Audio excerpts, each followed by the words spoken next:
All right, screw the countdown. This is part two. It's the first part that didn't work. I don't know why. Have no fucking clue what the hell went wrong. Fucking YouTube. So there I am. I'm live. Yay. I can see me. It's playing now. Hey, Tiff. How you doing, sweetie? Damn. Man, this has been a fucking dumpster fire. Thanks for showing up. Um, I started the show earlier and YouTube didn't fucking go. I don't know why. I know it probably glitches up because I'm streaming to Facebook, YouTube, and Twitch right now. Everything worked except YouTube. I don't know why. It should have worked. It ain't the first time something stupid like that's happened. So, what were we talking about? We're talking about Muslims. They were pissed off because their little fucking bullshit in Texas blew up in their face, and we won. Bitch was scamming people anyway. So I don't even want to. Okay, hold on.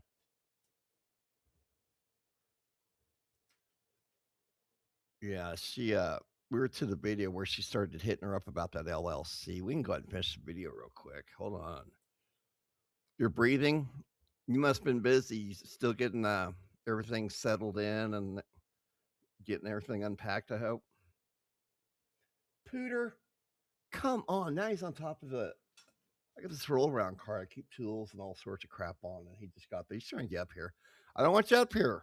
I try to get you up here to stay right there, but he won't do it. He's got to get in front of me. Fuck. Okay. Let's finish this video real quick. Anyway, the lady's been busted. So give it up.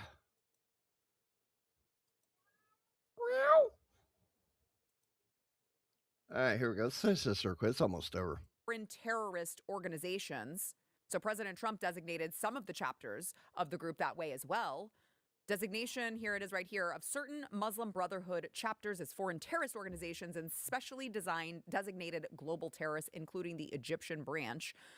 The Muslim American Society acknowledges its early connection to the Muslim Brotherhood, including on its website, but they say, we've moved beyond that point of conception. We don't have any affiliation with the Muslim Brotherhood. But oh, I'm so sorry, sweetie. With that assessment, I'd like to show you a report from George Washington University, the Egyptian branch of the Muslim Brotherhood in America. Yesterday and today, members of the Egyptian branch of the Muslim Brotherhood, including senior leaders, established a presence in the United States as early as the late 1950s.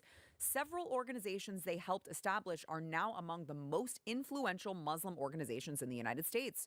Founded in 1992, there it is. Muslim American Society, for example, openly acknowledges its historical and ideological links to the Brotherhood. However, it denies any operational connection. Recent evidence uncovered by the Canadian government, however, challenges this claim, revealing how Brotherhood members in the Middle East and Canada have been able to transfer their membership seamlessly through MAS, Muslim American Society, when relocating to the United States.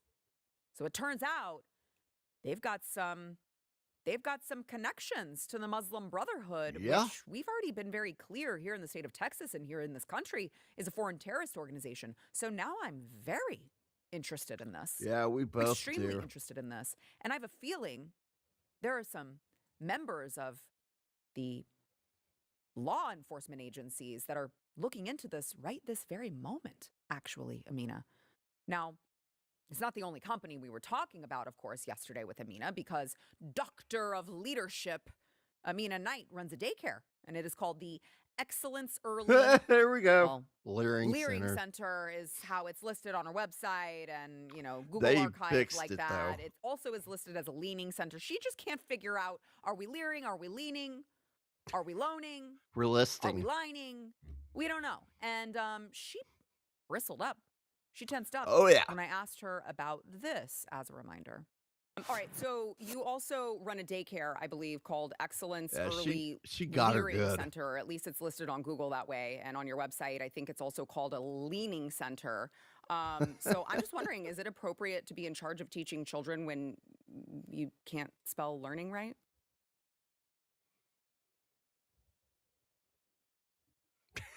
Okay, she's not frozen because she's blinking. She's just mad.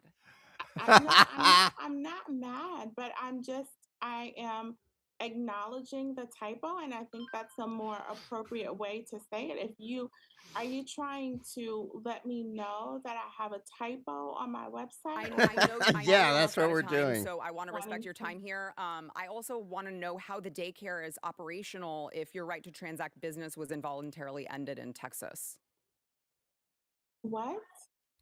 I What? mean, this is according to the state website. Yo, what's Your up? registration is inactive.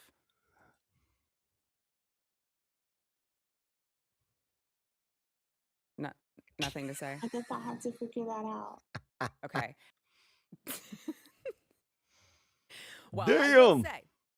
say what you will about Dr. Amina Knight, and I personally have some very strong opinions on her, but I will say she is very quick to make adjustments to online flyers and websites. She must be a big tech wizard. Maybe she could give these H-1B losers some tips, because she's already gone and fixed most of the typos. Now, not all of them, so don't give her too much credit there.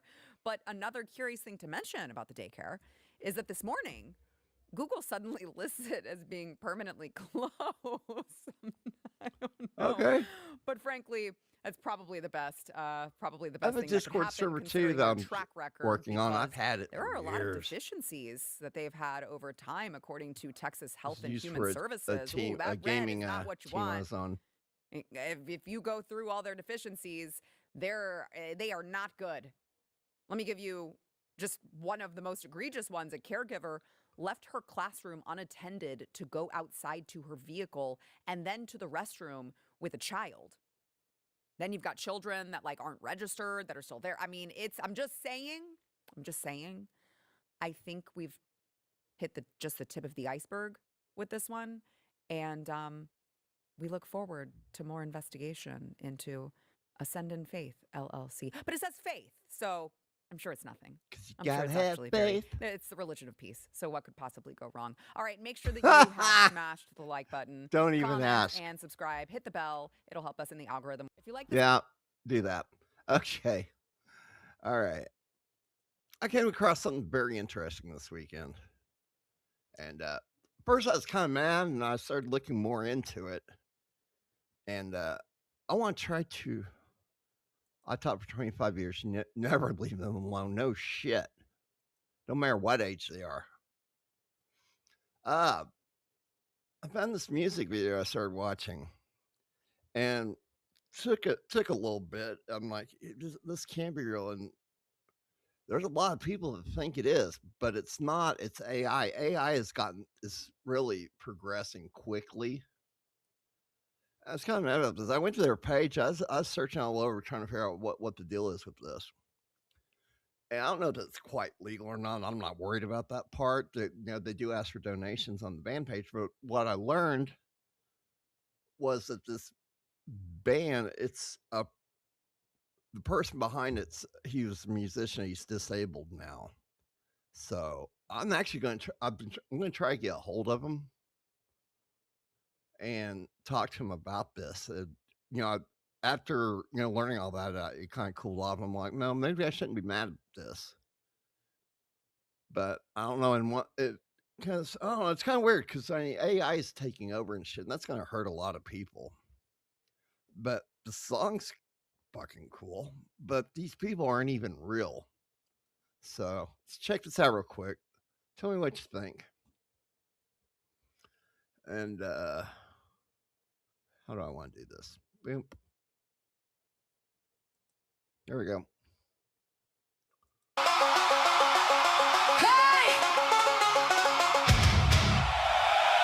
You see that little lady over there with the tiger guitar? Doesn't this shit look so fucking I owe her real? everything. There was a time in my life where things weren't going so great.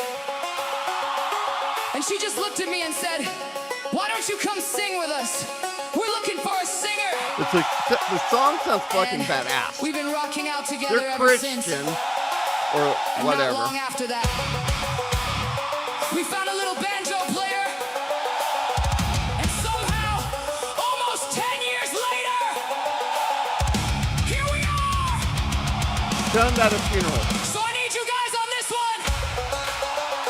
I want you to sing as loud as you can. That right there kind of definitely gave it I away. want you clapping, shouting everything you've got.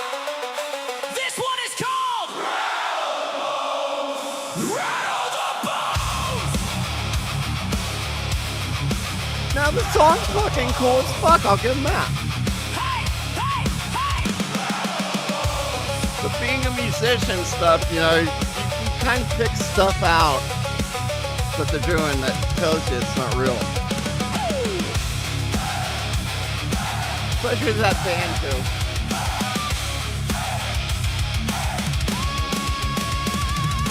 Valley full of aching veins, bleached out bones and broken names, ribs in rows, no breath, no beat. So, anyway, that's that. And like so, okay, not again. Shut up. Hey! You're out of here. Be quiet. So, anyway, let me see. Shunned by a Funeral. He's very elusive at it. Okay, sure, this tab's dead. Overview, and this is what you get out of it. Shunned by a Funeral is not interesting in condemning from the outside, but, well, let's just go to their damn page. It'd be better. In beginning, Shunned at a Funeral began as a new musical project with Lystra, an early collection shaped by confrontation, discomfort, and question that refused easy answers. So they make this shit try to seem as real as possible. But these people are not. They don't exist. But I really want to get a hold of the person that's behind this and figure out more. Of course, their albums cost like $13 a piece. Fake interviews. I mean, AI. I use it for a lot of shit. If you guys have seen it, I've been fucking making I've been up to a lot of bad shit with it. I mean, it's great for stuff like this, for intro music and shit. But you know, there comes a point. There's already a case. It's been a couple years already. That somebody was in North Carolina. They're a musician, and they were making songs. They were posting them. They were getting profit from it. And the company, there's a couple companies that were involved in it that were supplying him with the music. So they were loading it up on like shit like Spotify and shit like that.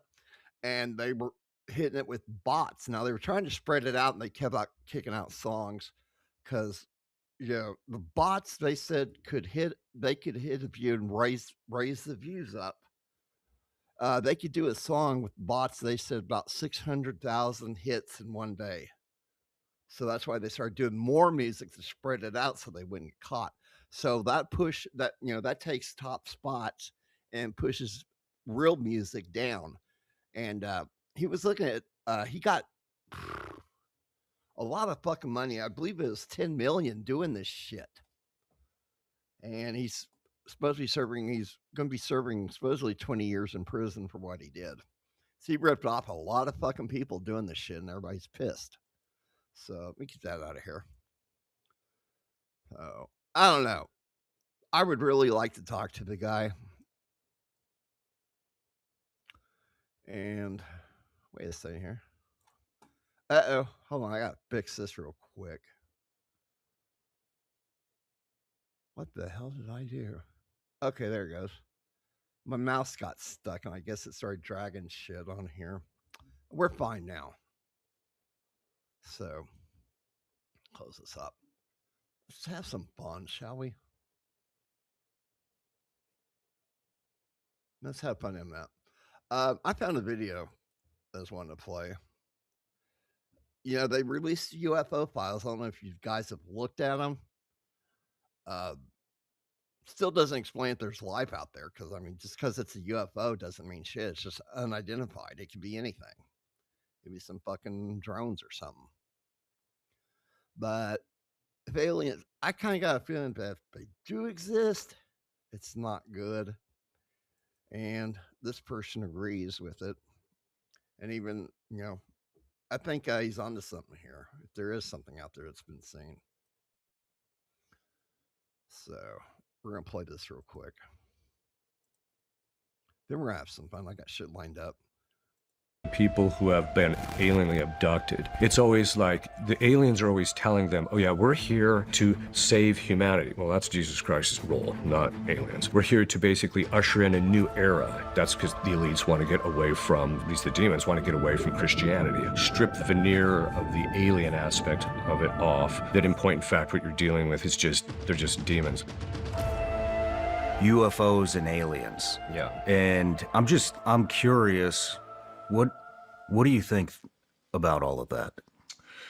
Well, obviously, some of the UFOs can be explained by some of them by governmental experiments and things of that sort, which people are not necessarily used to. However, usually when you get into stuff like the abduction cases and things like that, I actually did a conference on this more recently where I parse out 10 different ways in which if you actually look at like abduction scenarios, that in point in fact, those abduction scenarios, if you actually look at what the aliens are supposedly doing, is identical to the same things that demons do to people who are possessed. So if you strip the veneer of the alien aspect of it off, that in point in fact what you're dealing with is they're just demons. There's actually a book too, I don't know if you've heard about it, it's called Alien Intrusion by Gary Bates. And in that book, he debunks a lot of the sightings that people have actually, the footage and the things of that sort. It's a bit dated of a book, but in there he talks about the fact that too, that people who are in these abduction situations will actually cry out to Jesus, and then then boom, all of a sudden the abduction situation stops and they're sitting back in their bed or whatever the case actually is.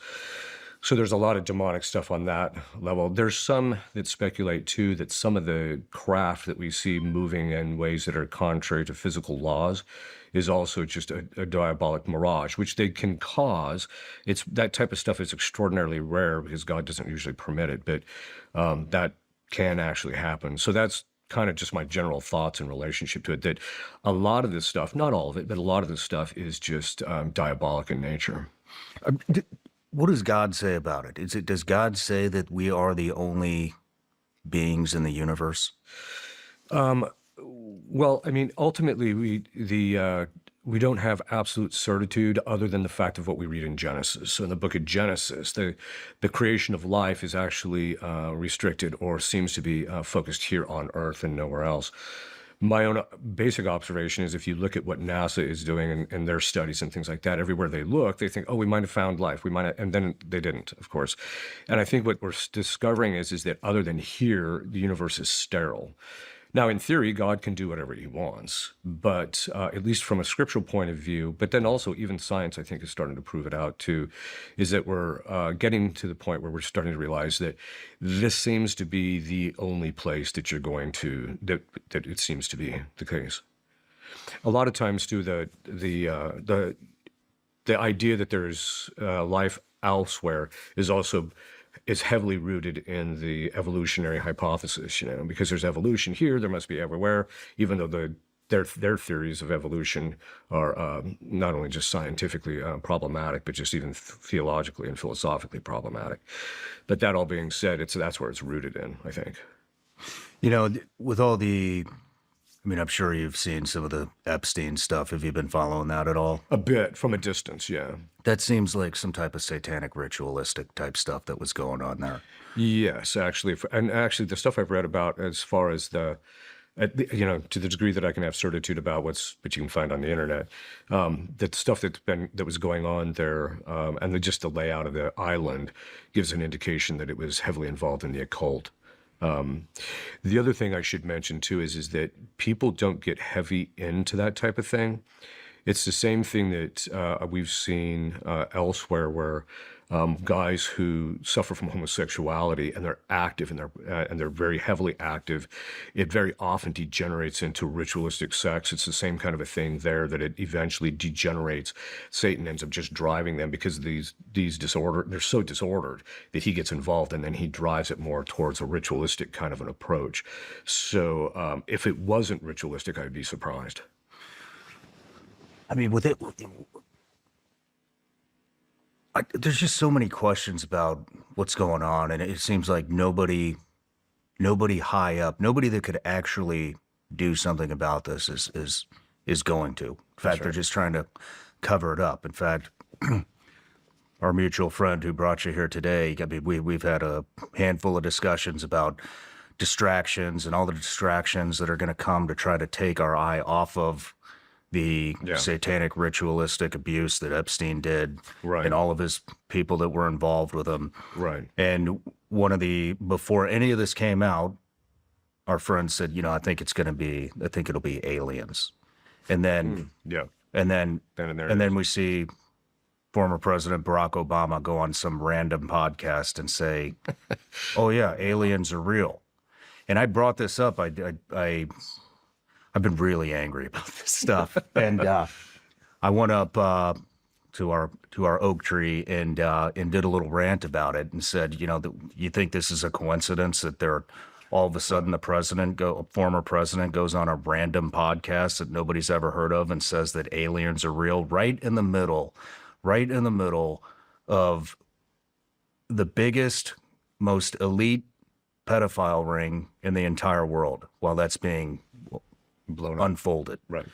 And then you fast forward about a week, and of course, then President Trump comes out and says something about, what President Obama did was illegal. He shouldn't be talking about aliens. I don't know the exact quote, but he came out and said that.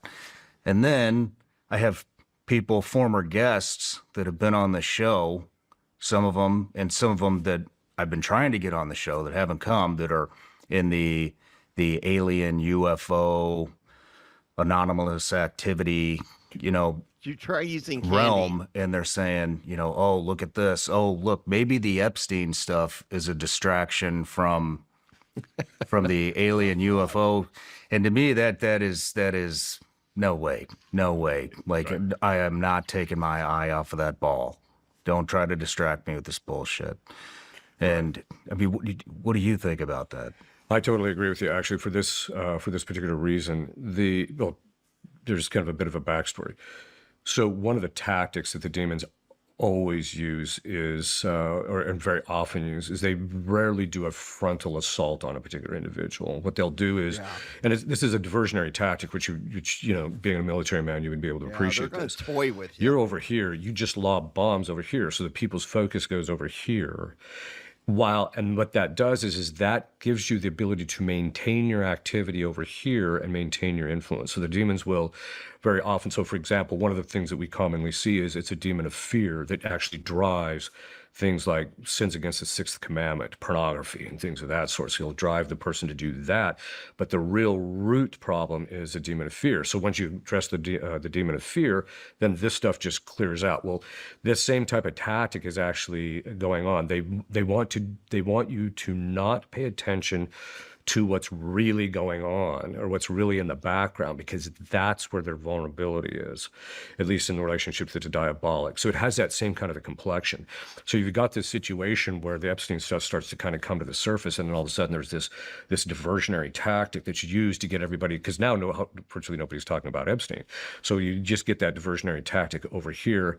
And, as you know, the American people have, a lot of American people have the memory of a goldfish, which is like 11 seconds. So as soon as you've got them looking at this thing, now they're paying attention to this. And of course, the whole alien things, I think, is just a ruse anyway. It's just a way for people to get focused and interested on that. On the other hand, I wouldn't be a bit surprised if the world elite didn't want to use the alien things from the point of view of, if you listen to the people who have been alienly abducted, it's always like the aliens are always telling them, oh yeah, we're here to save humanity. Well, that's Jesus Christ's role, not aliens.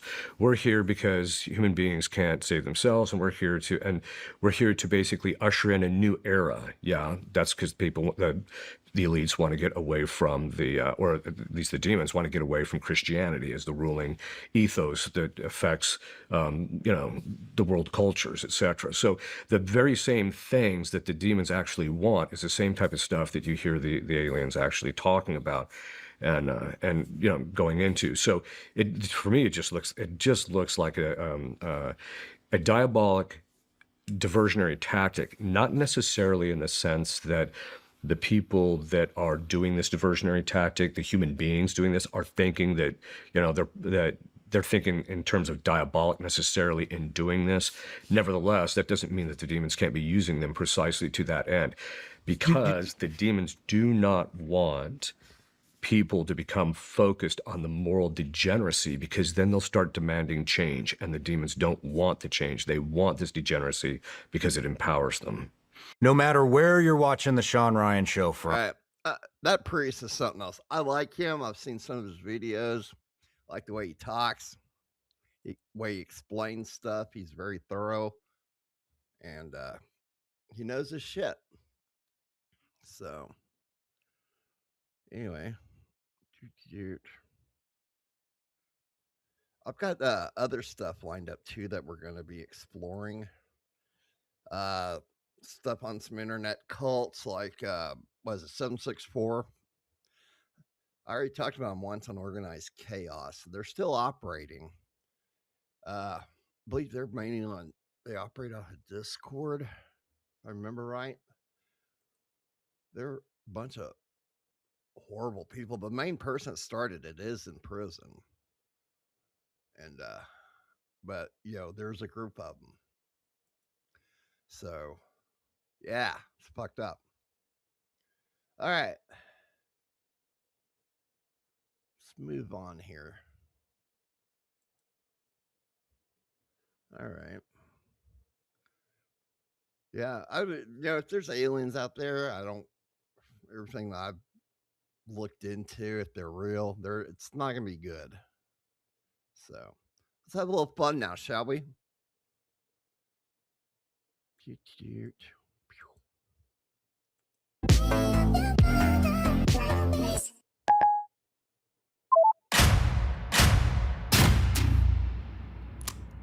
Somewhat Progon.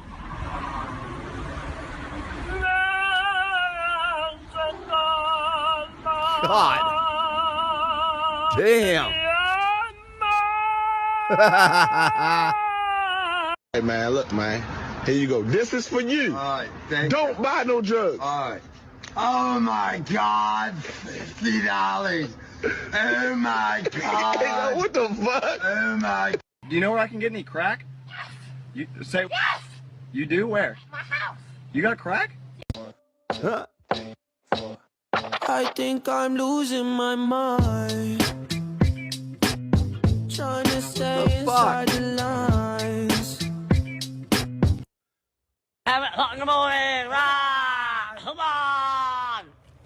We can all make fun out.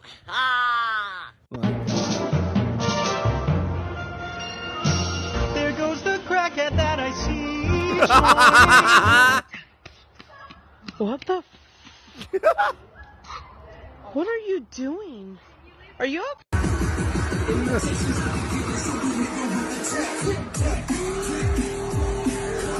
Star was falling all about me. Shiva thank you. Having fun. It's the season. And understanding. Need a plus was everyone. Call. It's my birthday today. Is there any chance I could get another white as well as a bag? God.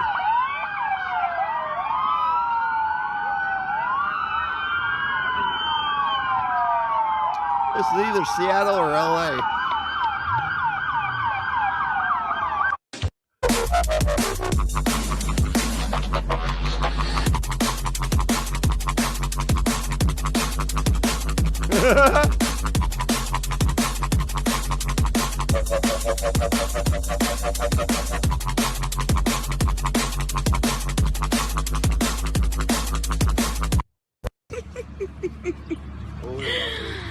They got a pet raccoon. He just went on foot.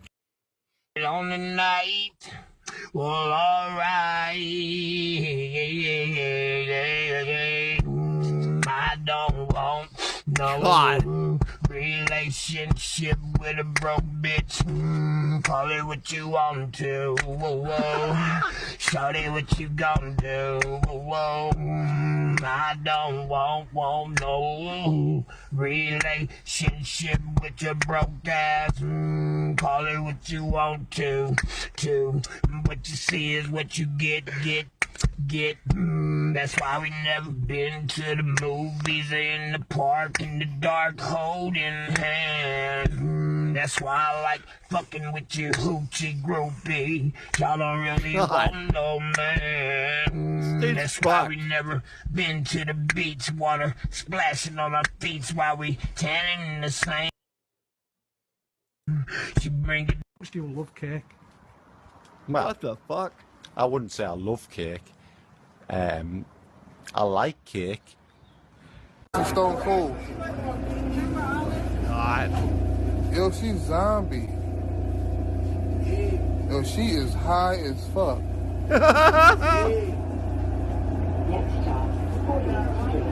Yeah, go on. These are bread and toast, yeah? Yeah. You want for your fall, yeah? I like my toast. But wait 5 or 10 minutes, yeah? So fucking get Monday. I got a solution for you, so yeah? Listen. Go on. Right, the solution is, yeah? Fuck is he saying? I got a fucking toaster.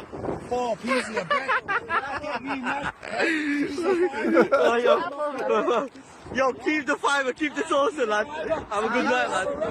Keep the gear, yo. Keep the... Big up Unseen Elements, yeah? I know I'm from South of the Mullen, but I ain't Big up Unseen Elements one more time. Big up Unseen Elements. Big up Unseen Elements. Yes, mate. They're fucking nuts over there.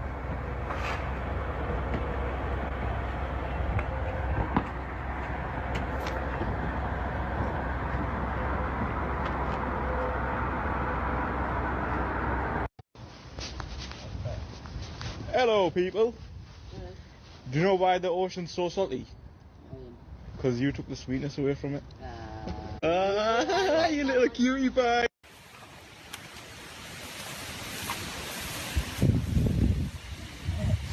Hey, what the fuck are you doing? God damn. What are you doing? And none of your fucking business. Why are you reaching under my fence? What are you talking about? You're reaching your hand under the fence? I'm taking the fucking dirt out of the fucking fence. You mine? It's my side of the fence, okay? No, it's not. You're Get reaching under my... lost. Hey, you know what? Get lost. Stop talking to me. Hey, you know what? That's Stop his talking grandma to me. right Stop there. talking to You're me. not supposed Stop to be on talking my to me. property. Stop talking to me. I'm not on your property. I was on my mom. You're reaching... What the fuck are you doing?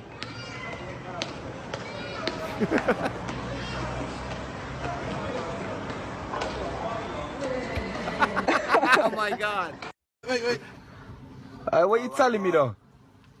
Rinky-dink-dink, the ping-pong, ding-dink, the ping-pong. In the city, Clouseau calls it murder. We call it murder. They call it blood cart murder. Go. Oh, you can't keep a good man down. Can't keep a good man down. I don't know where in your crowd. No, you can't keep a good man down. Hey. Thank God that we're past 2 worse. Because the officers are want to us hurt. The officers are want to us hurt. Look, H1D1. Anyone knows Horror or Vern? Big up yourselves.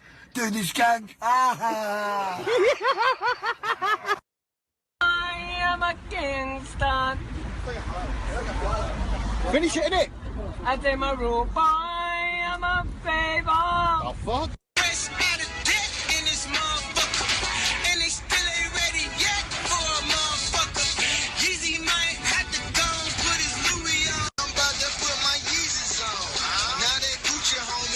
For you Gucci clone.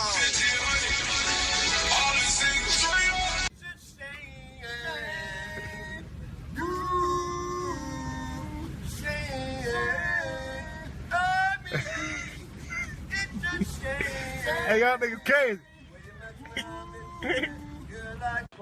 Ginger Tasha from Manchester, BCOG. What the fuck? Motherfuckers should never step out of me and craft me like Jordan Seeds like that, y'all. My nigga hitting up a bitch in the back, y'all. That nasty and that fat, y'all. It's Becky Minaj. Shit you out the door. Well, I must admit that you know how to treat a woman. Don't start your love, no keep sweet, keep it coming. And our relationship will never get dull because you're always on my mind, even more than my own skull. You're always giving me respect to chivalry, and I can't wait for that black cock to deliver me. Stay together too much. No propaganda drinks don't blend as good as us. We were made for each other, meant for one another. Neither one of us needs another lover. Read my new MC. I'm gonna come back from better, you see. But boy, D, I'm like the Wendy's chick. I'm gonna do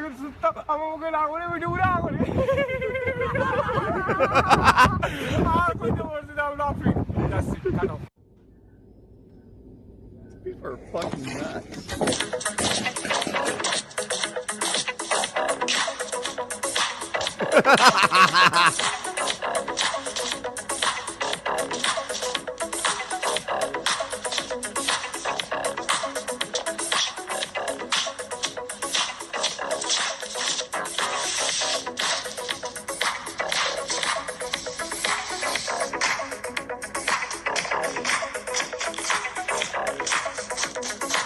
Where the fuck is he going?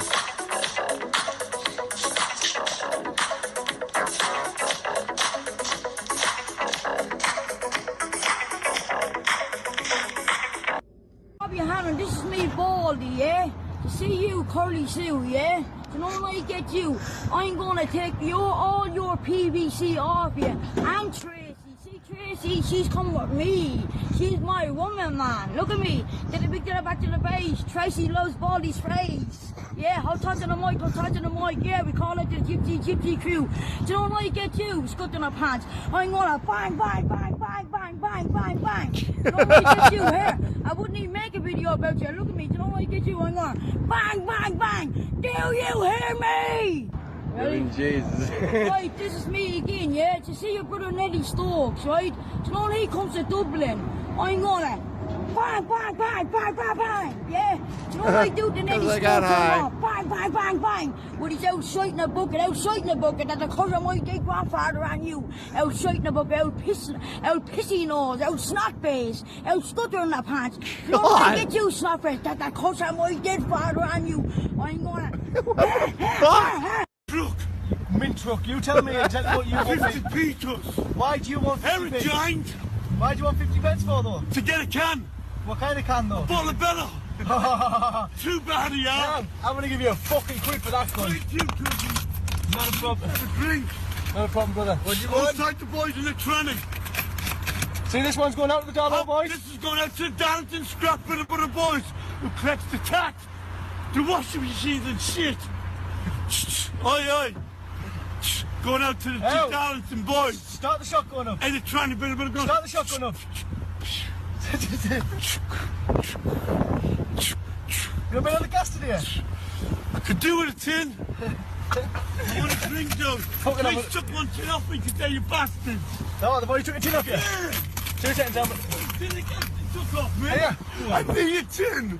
2 minutes out, let's check how much there. 2 minutes. Oh, I can get a tin and a can of beer. Fuck me. I'm going to go to my regular shop, get a big tin of gas. A can of beer. God.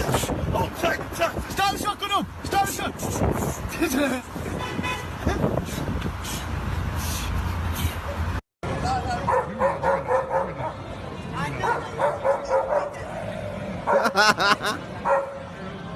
This is fucking sad at this point.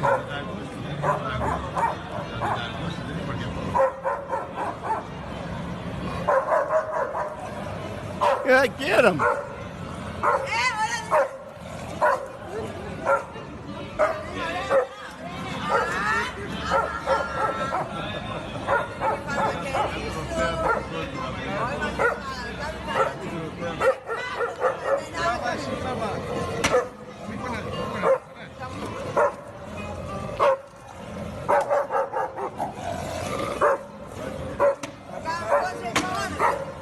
People have lost their fucking minds, I swear.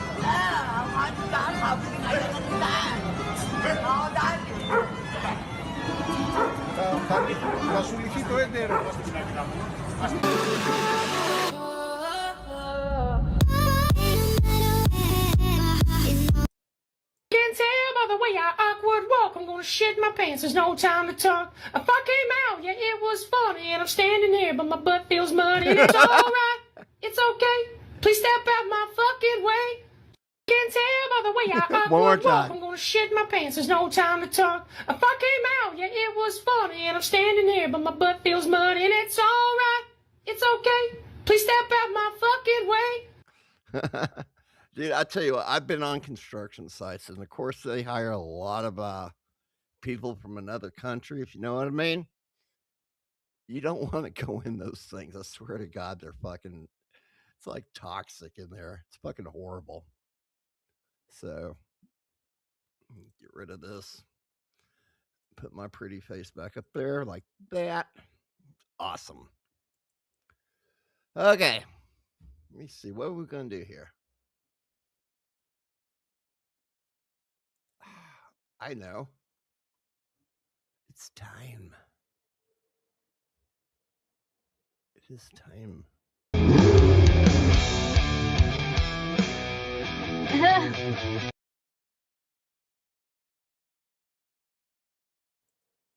We are gonna dedicate this one to Pontiac. Let me switch these two around like that. Let's go. Welcome to another exciting episode. In today's episode, we will be exploring Pontiac, the I really world do. of Pontiac Firebird Trans Ams to spotlight some of the rarest models ever produced. These are the elusive muscle cars that collectors dream of, celebrated not just for their power, but for their extreme scarcity. Join us as we count down the rarest Pontiac Firebird Trans Ams to have existed between the 60s and 70s. Kicking off our list at number 8, we have the 1971 Pontiac Firebird Trans Am 455HO. God, that thing's gorgeous. Taking the 8th spot is the 1971 Pontiac Firebird Trans Am 455HO, a beast born from the golden era of muscle cars. The 1971 Pontiac Firebird Trans Am 455HO is a rare gem, with only 2,116 units ever produced. This model was powered by a 455 cubic inch high output V8 engine, which was rated at 335 horsepower and 480 pound-feet of torque. Damn.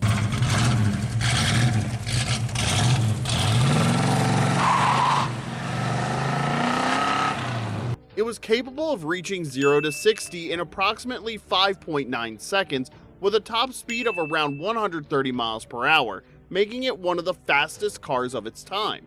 Despite the production numbers being higher than some of the other models on this list, the 1971 Trans Am 455HO is still considered rare due to its combination of performance, design, and limited number of surviving examples. Well-maintained versions can fetch prices ranging from $100,000 to $180,000, depending on the condition and originality. While the 1971 Trans Am 455HO might have made a grand entrance, the next car on our list takes rarity to a whole new level, proving that sometimes less is more. And number 7 is the 1972 Pontiac Firebird Trans Am 455HO. At number 7, we encounter the 1972 version of the Pontiac Firebird Trans Am 455HO, which was a symbol of dominance in an era when muscle cars faced extinction due to emissions regulations and fuel economy standards. Despite the pressures of emissions regulations, this car refused to be tamed, carrying the muscle car torch with pride and power. Only 1,286 units ever rolled off the assembly line, and the car's heart was powered by a 455 cubic inch high output V8 engine, which produced 300 horsepower and 415 pound-feet of torque. The powertrain delivered impressive performance for its time, propelling the car from 0 to 60 in around 6.4 seconds and reaching a top speed of 120 miles per hour.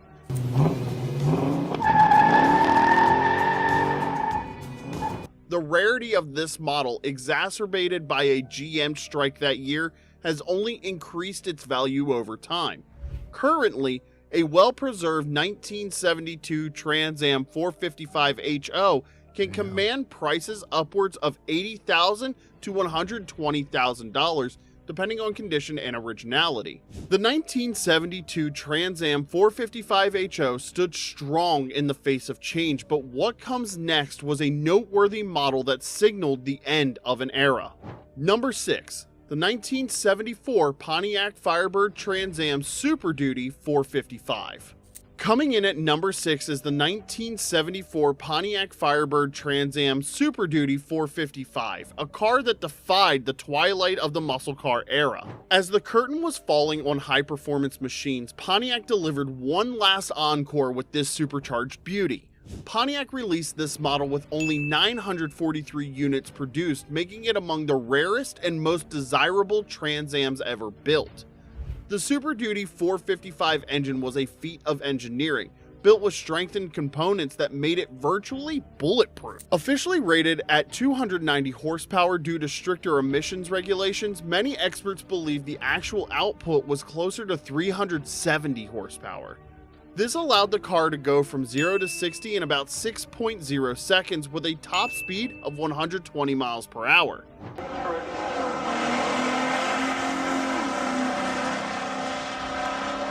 The 1974 model also featured a new design, with a more aggressive front end and updated rear bumper adding to its appeal.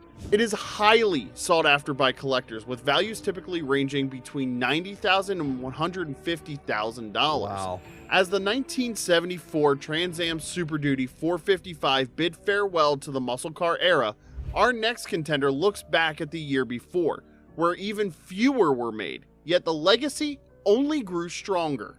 Number 5. The 1973 Pontiac Firebird Trans Am Super Duty 455. Claiming the 5th spot is the 1973 Pontiac Firebird Trans Am Super Duty 455, often hailed as the zenith of the Trans Am legacy. With only 252 units produced, this car was more than just a machine. It was a statement of power, precision, and Pontiac's commitment to performance, even as the world around it began to change. There were only 252 units ever produced, earning its spot among the coveted cars of that era. This model featured a highly developed version of the 455 cubic inch V8 engine, which included fortified internal components, such as forged rods and pistons, a reinforced block, and a special camshaft. Officially rated at 310 horsepower, the actual output was likely closer to 370 to 375 horsepower.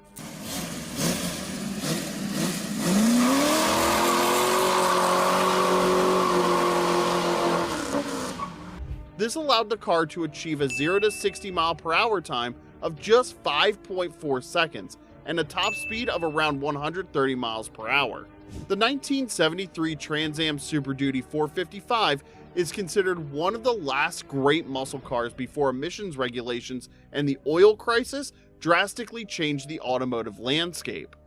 Today, well-preserved examples of this model can fetch between $120,000 and $200,000 at auction, with some exceptional examples exceeding this range. The 1973 Trans Am Super Duty 455 roared into the hearts of enthusiasts. Still, the next model on our list was an even rarer beast, making its mark as a defining piece of automotive history. Number 4. The 1970 Pontiac Firebird Trans Am RA4.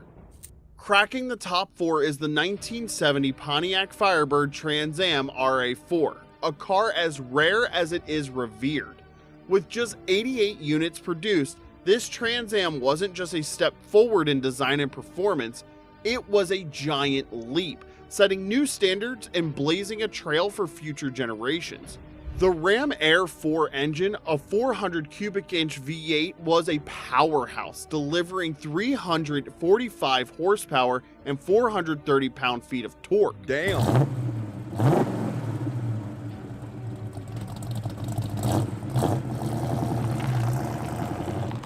This allowed the car to reach a top speed of approximately 125 miles per hour and accelerate from 0 to 60 in about 6.3 seconds.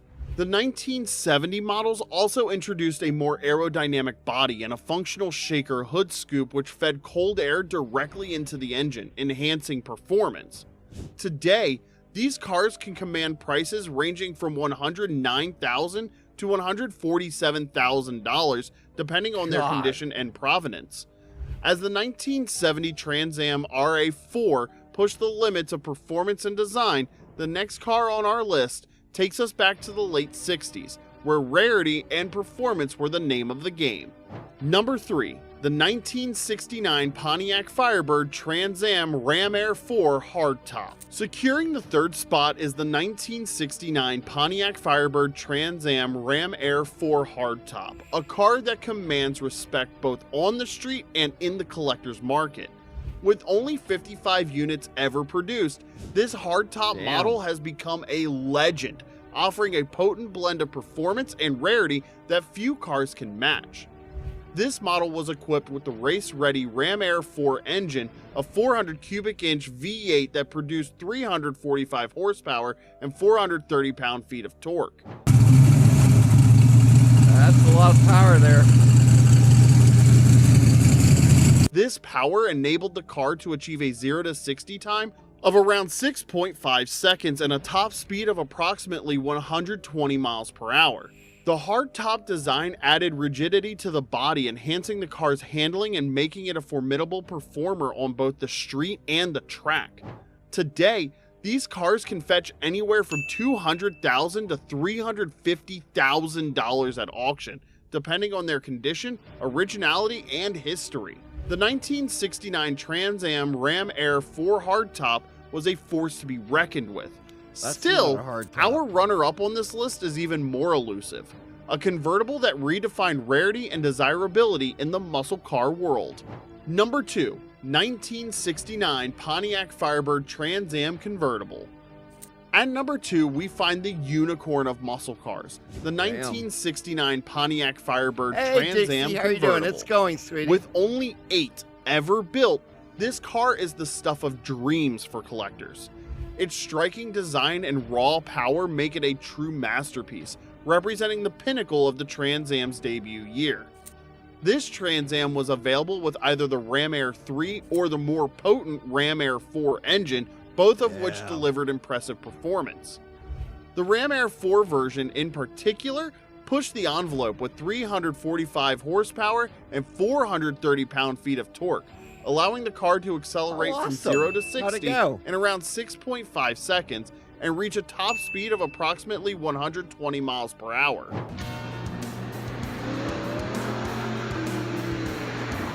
The 1969 Trans Am convertible featured the signature white paint with blue racing stripes, a color scheme that became synonymous with the Trans Am name. The car's rarity is not just a product of its limited production run, but also of the era in which it was produced, as convertibles were becoming less popular and more expensive. It may be the crown jewel for many, but the rarest of them all is yet to come. A singular Trans Am that stands alone in its class, unmatched and unparalleled. Number 1, the 1969 Pontiac Trans Am Ram Air 5. Taking the top spot is the one-of-a-kind 1969 Pontiac Firebird Trans Am Ram Air 5. With only 1 unit produced, this developmental car boasts a unique powertrain featuring a 6.6-liter V8 engine that makes an estimated 475 horsepower. What's up, Oscar? Hey, brother. The Love Ram you, Air bro. 5 engine was intended for Trans Am racing, but due to regulatory changes and sourcing issues, it never reached production. This singular example, preserved in its original state, showcases original headers, heat shields, and a Hurst shifter. Its deluxe interior, wood-rimmed steering wheel, and factory-optioned radio add to its exclusivity. Today, this extraordinary vehicle is housed at the Throttle Stop Museum in Elkhart Lane, Wisconsin, where it remains on display for enthusiasts and collectors to marvel at. The 1969 Trans Am Ram Air 5 is a true unicorn, with a value that would likely set records if auctioned. Its rarity surpasses even the coveted 1969 GTO Ram Air 4 convertible, which has a valuation of $217,000.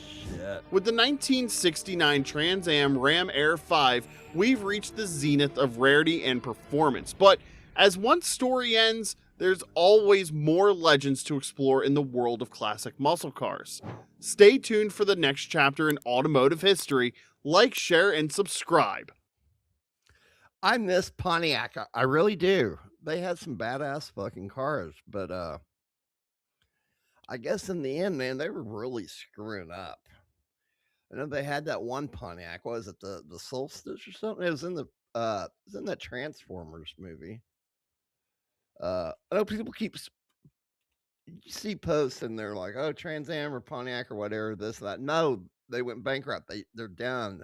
They closed for business. Okay. There it is, Solstice. I mean, this is a badass looking car in the sort of sense. But yeah, I can see where this just wouldn't do it for people. Well, that's what the hell. Oh yeah, I remember that Pontiac Solstice and Saturn Sky. They both almost look alike. There's the Pontiac right there, the red one there. Okay. They made a lot of bad decisions. I know when I was going to Votech, one of the instructors out there bought a fucking piece of shit. The Pontiac Aztec. It looked horrible. It's just a piece of shit of a car. It's one that had the pop-up tent thing that expanded out from the back. Let's see if I can find a better picture of one. I mean, this thing looks like a piece of shit.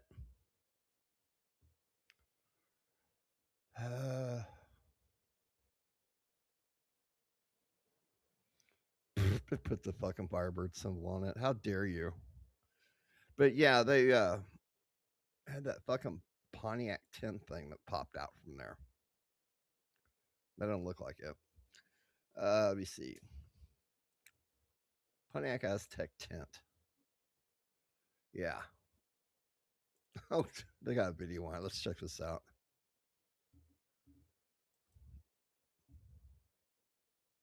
Well, well, well, if it isn't me forgetting to record an intro. On today's episode of Watch J Ergo, we are here with my 2004 Pontiac Aztec, and today we're going to pitch a tent.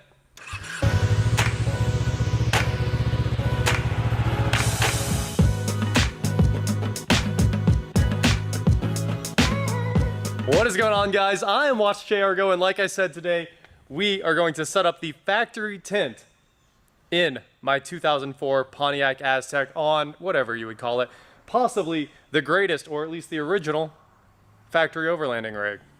I don't know. Your words, not mine. So, we've got some cool stuff here today. Let's get right to work putting the interior back together and setting up a tent. Here is where we are at on the Aztec. That's the center console. It's about time for that to go back together, but I'm waiting on one part that has to go in the center console. Unfortunately, it's that shift interlock solenoid, and if I put the sides on, it's going to be a pain to change it. So I'm waiting on the sides, but I can put that part back in, the cooler holder, and we can put all the trim back in. You can see all the passenger side trim is already back in. Everything snapped on. The car smells great now, which is a massive improvement. It honestly has no smell, which is how good deal. Here we go. It's time. It'd be cool if I had like a book, but it's just a tent. I mean, I've set up a tent before. How hard can it be? Tell you what, man. Carbon fiber looking rods. These are clearly fiberglass, but how cool is that? They're the it's not elastic style tent rods. Oh, it's just one giant tent rod. There we go.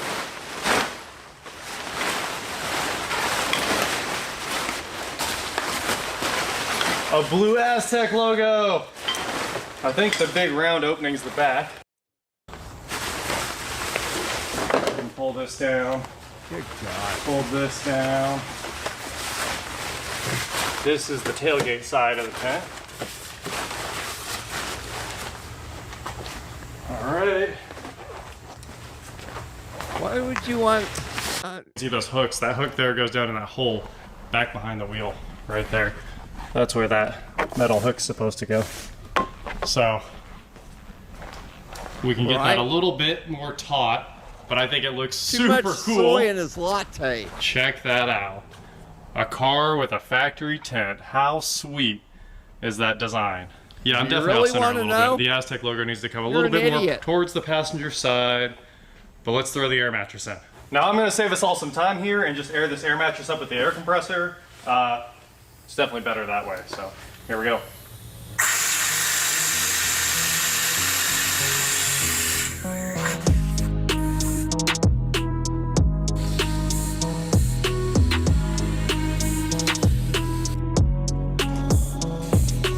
You can't even blow up a fucking air mattress, you fuck.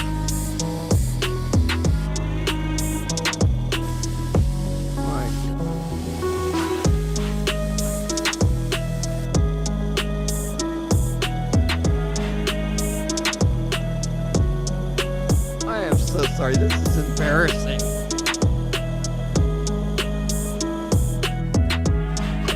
All right, let's flip the seats. Air mattress comes in.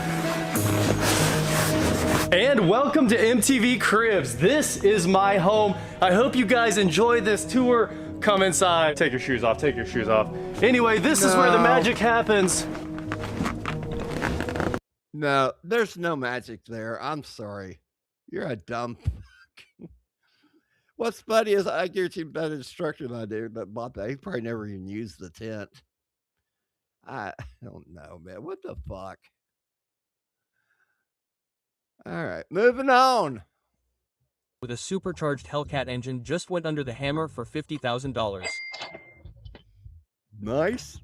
And this Piggy Blinders inspired hot rod pumps out 900 horsepower like it's nothing, and those are just two of the wildest hot rods on the planet.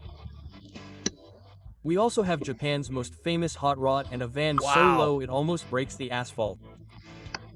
Stay until the end because the last one is a hoodless German exotic turned into a Frankenstein and it will leave you speechless. Wow.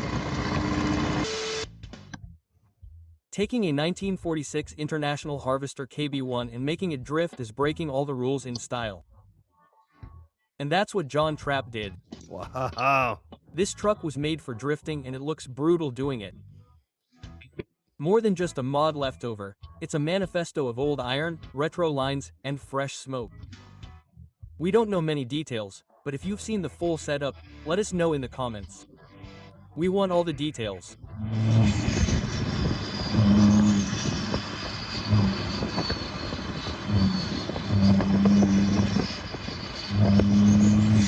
That's fucking awesome.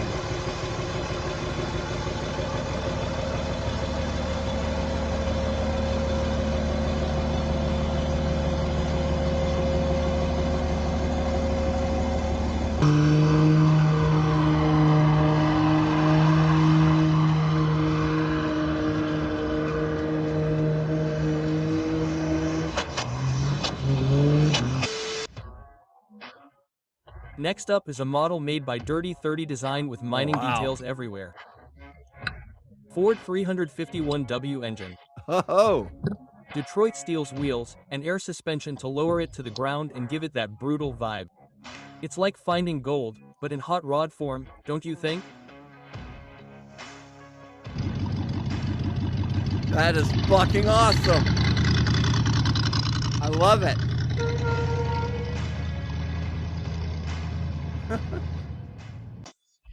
You hard for But me this to is the get one in and that out turns a of. quiet street into the soundtrack to a drag strip. Picture a classic 1930 Ford. Then put a big block Chevy 468 in it, top it off with a D-Wars supercharger, and throw in a Mad Thumper camshaft for that Bronco idol that beats like a heart.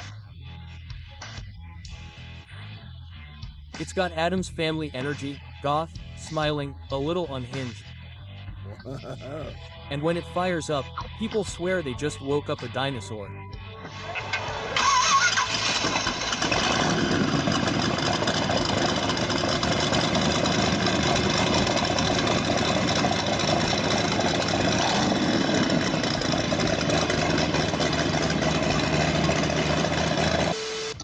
But this one absolutely kills it. Sergei Kabargin has it in his garage. Alexander Opanichenko designed it for 7 years. It has a carbon fiber body, a hot rod off. aesthetic with fancy details, and a retro-futuristic approach with nods. Shelby calls it the flying brick for a reason. We're talking about 900 Damn. pure horsepower. That's fucking awesome. How about this most demonic-looking bug? Nathan, how did it Oh, all? wow. Concept, build, and paint. The Death Rod is a 1968 Volkswagen Beetle. Hot rod. Clean lines, handcrafted metal, and a built-in the garage but belongs in a museum vibe.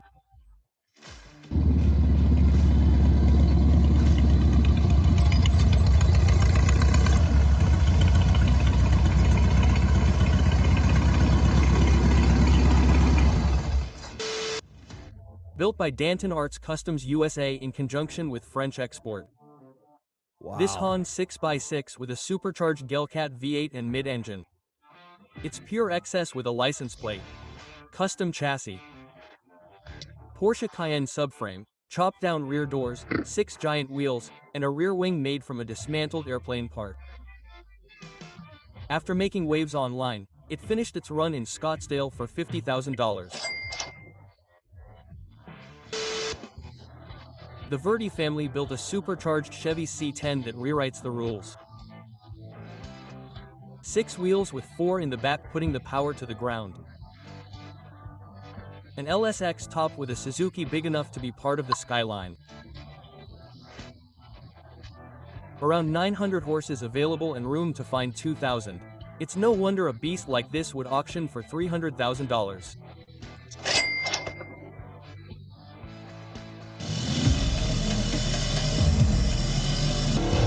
Whoa! Fuck yeah!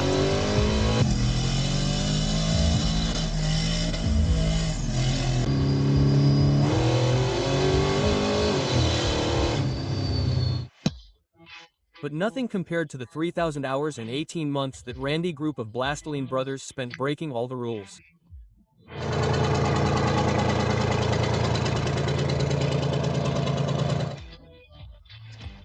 This Peterbilt features a cut and resculpted aluminum coupe-style cab, custom chassis with solid cross members and high-performance suspension to support a block Damn. weighing over 2 tons.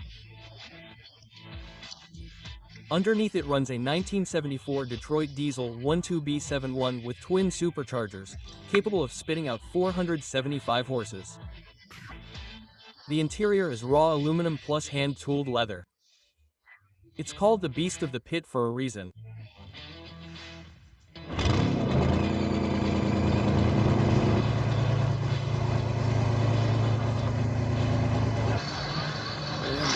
These things are fucking awesome.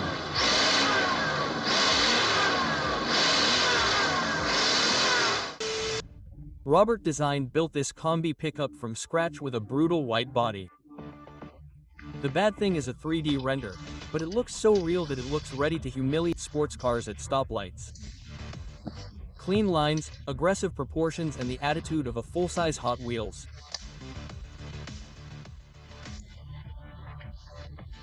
Speaking of passport stamps, we flew to Japan to check out the Galaxian, a 1927 Ford Model T Roadster built by Unich and Modera of Paradise Road in Nagoya. Arguably Japan's most famous hot rod. Low, clean, and loaded with style. No gimmicks, just attitude and craftsmanship one hell that of a made the paint global job on scene there. take notice. Proving that hot rod culture isn't a place, it's a language.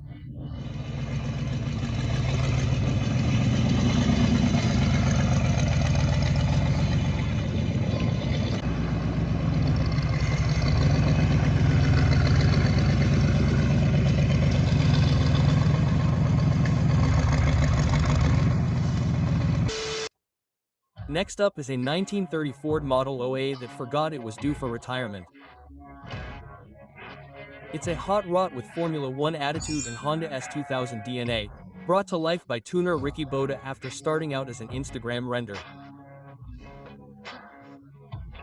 Old school Americana meets JDM precision, light, high revving, and aggressive.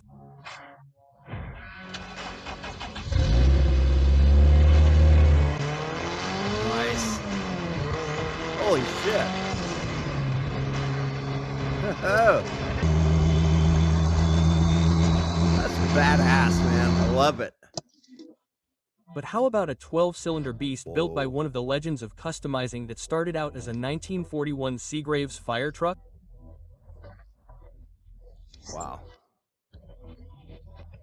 50 years later, Michael Leeds turned it into a roadster with a 16 LV12, dual ignition system and a presence that would put out fires with envy, custom suspension with airbags, 30S-inspired fenders and a handcrafted bow tail. Plus Rolls-Royce P100 headlights at the good guys West Coast Nationals. No one turned to look at it, they stayed to listen.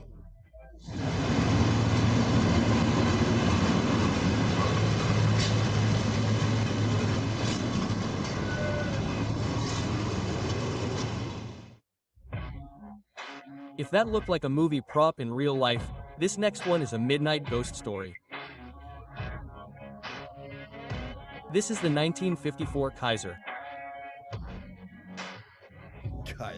Vu Sahara, completely customized with 1960 Corvair headlights mounted in 1935 Ford buckets, 1955 Chevy windshield. Damn. That's crazy. 1977 Nova rear axle. And 1958 Mercury taillights. All wrapped around a 1969 Chevy small block V8 and a 350 turbo automatic. Damn. Inside you have a 1950s telephone, a microphone and even a TV. This is basically the Frankenstein of hot rods.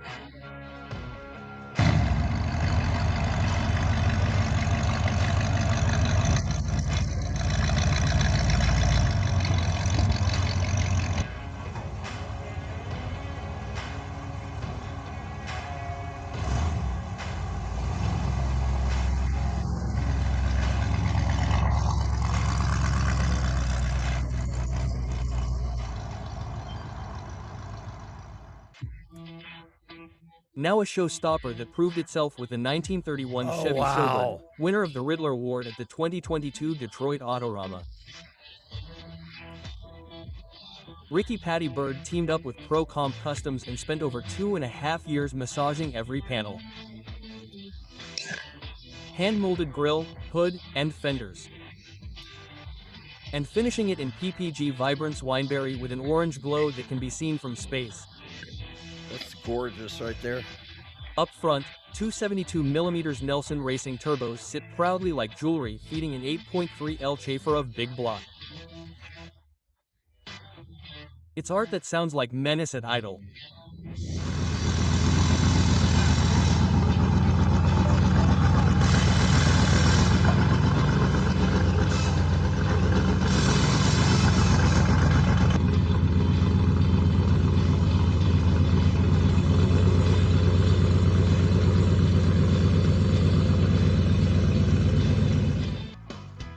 From the field to the speed. This is Ricky Bobby from Manchester, Tennessee. Ricky Bobby. The name alone puts a smile on your face and the specs keep it up. Right? A 5L flathead from a 1949 Ford, body lowered to 9 inches, shortened 8 degrees, and channeled 10 degrees. It's low, loud, and unapologetic. Built by a guy who grew up racing a Duster with a V8 six-pack. Yes, the real-life Ricky Bobby.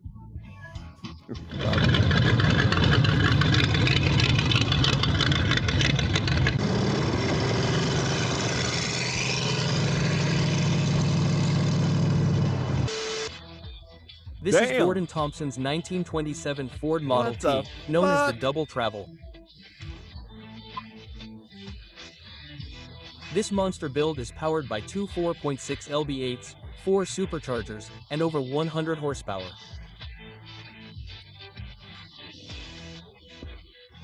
Yeah, I wouldn't take that. The engine stack is so massive that the driver basically can't see ahead, and somehow that only makes it better. No, it don't.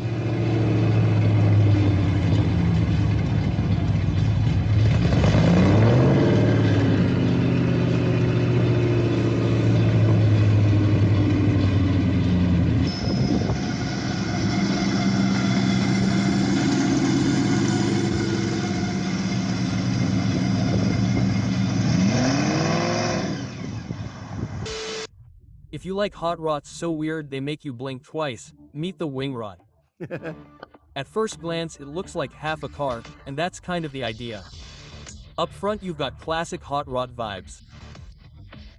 In the back, it's 2/3 of a 1950s Chevrolet B-Series grafted together like Frankenstein headed to the prom. The B-Series was once the town's champion, but this mashup turns nostalgia into pure chaos. Like a dragstrip dream that refused to stay in the sketchbook.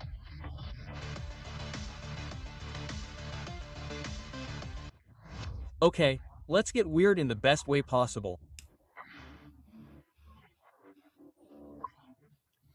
Fritz's Baja Bandito began as a Jimmy Smith illustration and evolved into a Volkswagen-powered space capsule with a bubble roof, fiberglass body, a vintage 1600cc Beetle engine in the back, and front wheels taken from a pair of Harley-Davidsons.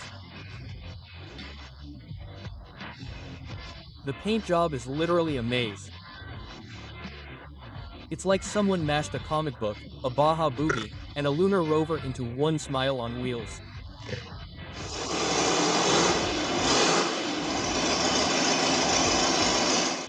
And if you're into legends, you're going to love this. Oh my God. The real-life Hot Wheels Twin 1000. Right? Twin 350cc Holy V8s, shit. each rated at around 500 horsepower, mated to 3-speed TCI automatic transmissions Wow. wrapped in purple passion paint with a white leather and leopard print interior. That baby shines. Golly. Designed by Hot Wheels Hall of Famer Ira Gilford and brought to life by Twin Mule Tommy. The toy you begged your parents for as a kid, only now it's loud enough to scare your future self.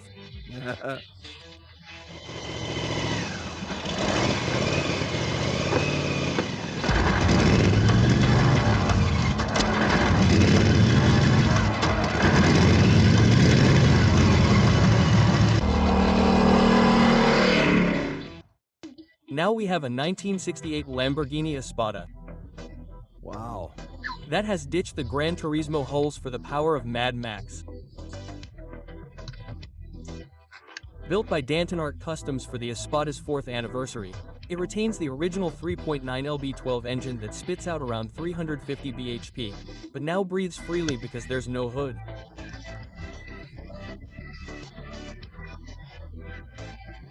It's comically wide, rolling around on custom seats and wheels, sporting blowout-style side scoops and somehow still nodding to the Espada's interior design. It's like Lambo elegance that decided to ditch its tie and hit the drag strip.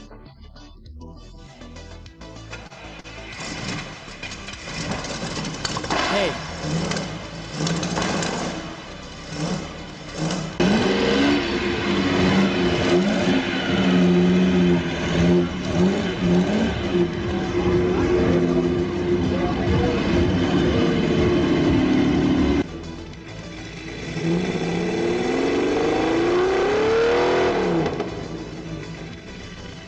It looks ridiculous. Try fitting a tank engine into a hot rod. Wow. The Rotzilla starts out as a 1928 Stouth Baker and ends up with a turbocharged 29L Patton tank engine that puts out around 100 horsepower. The Blastelin brothers claim it can do a quarter mile in 11 seconds and stands over 7 feet tall. And the name doesn't refer to hot rod, it comes from owner Rodney Rooker.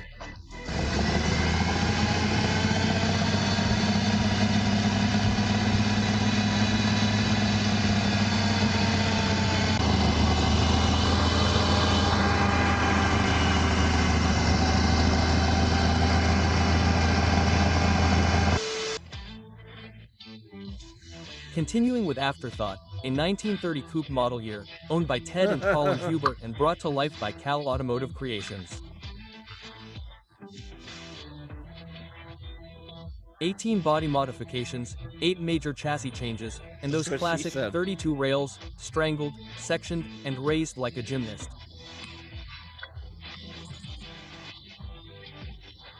Cast-looking cross members, unique machine tie rods, Judale friction shocks hidden in the chassis.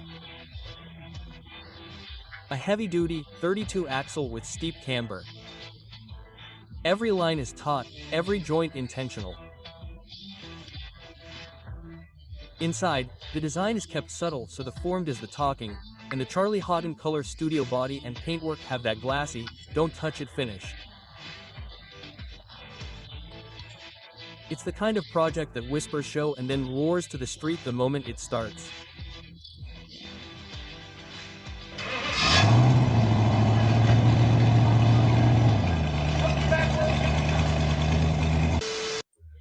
Now for some serious speed records. This is the 911 Roadster, a 1934 Ford Roadster built by the Sims-Davidson Thorsberry team that holds the land speed record for a roadster at 300 mph. Under the skin lives a supercharged Chrysler Gemire 8.0L that drinks a 70 to 75% nitromethane methanol cocktail. That's the kind of mixture that turns the air into thunder.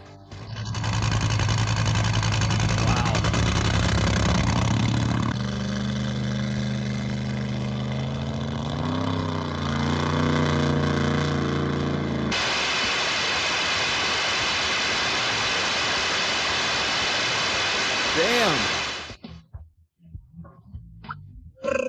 Before we go all out, a quick stop with the gold standard, a 1941 Ford pickup built by Ed Sears in Annapolis, farm roots turned showpiece.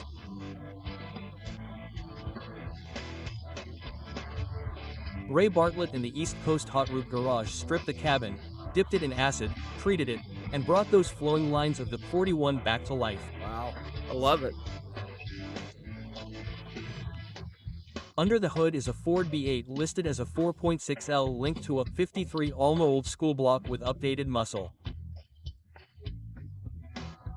This is the truck that feels like a throwback until it starts up and reminds you it's very much alive. From Italian excess to compact mayhem, we have the Beetlejuice It powered by a cutting-edge Gemmy 5.77L. It started with a 1976 Volkswagen Beetle body, chopped, sectioned, and lowered onto a full tubular chassis. Lucky Gunner Garage in New Hampshire built it to look playful and pack a knockout punch. It's the kind of car that makes you laugh just before it scares the neighbors. Right.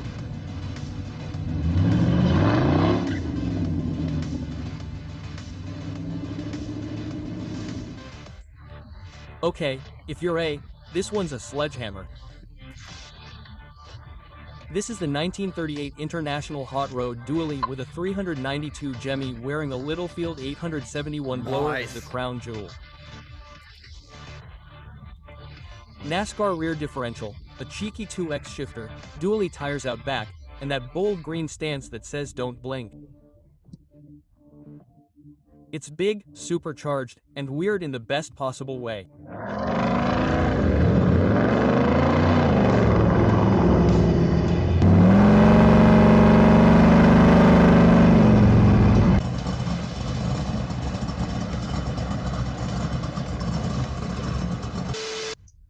Now let's take a look at a Frankenstein made by Danton Arts Customs. Porsche. These guys took a Porsche 911 Targa and stuffed a Bentlite V8 into it. They built it to celebrate 50 years of Hot Wheels in Paris. And boy does it look brutal, doesn't it? Aggressive stance, scale model attitude, but full-size and ready to burn up the streets.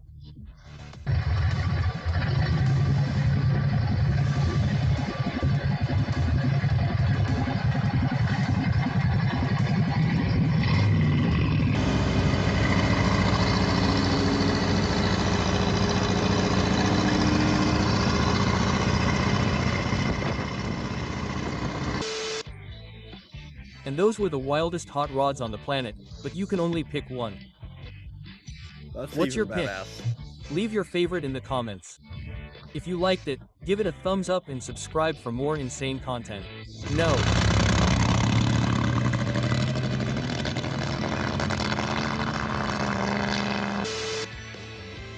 That was fucking awesome.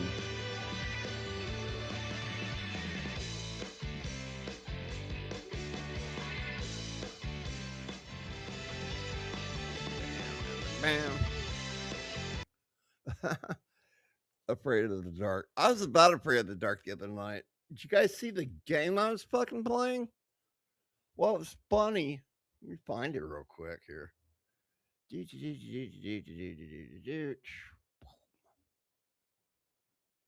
Man, let me tell you. What was funny was the character in the game I'm playing. Sorry, I'm busy. Go away. Was saying the same fucking shit I was fucking saying at the time. Here's a quick clip of it right here. This is fucking terrifying the fuck, man. It really was.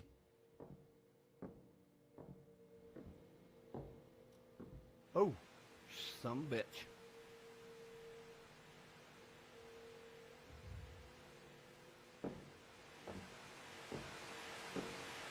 This is just a demo. It was one hell of a demo. They did a pretty good job on it.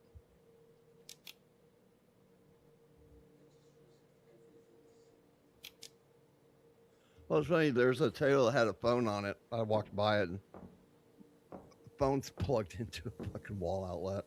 Oh, well, who cares? Oh, fuck me! God! Son of a motherfucker. That wasn't cool.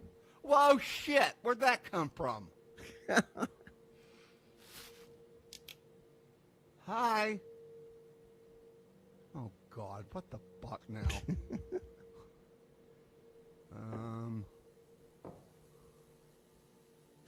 Ah! God damn it! Fuck! Oh, son of a bitch! Oh! Oh my God!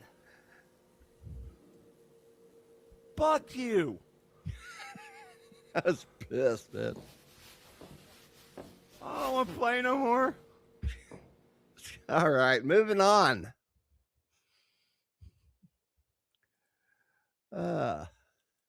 Get out of that. All right, here we go.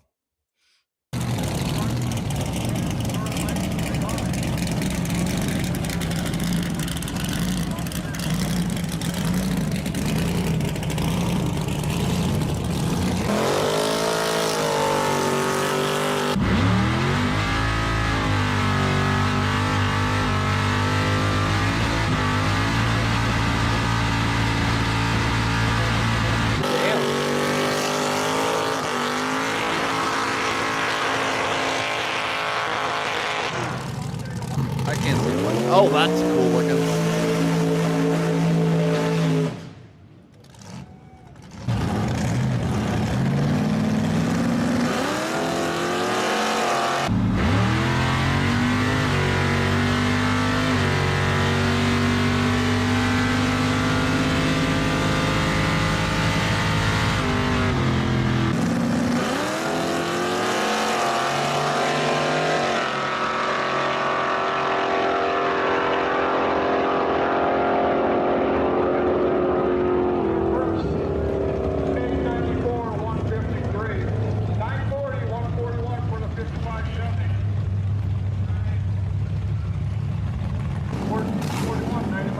On that Harley, the 54 Harley KRTT. Oh, wow. Factory race model for the Scrambler.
That's fucking cool.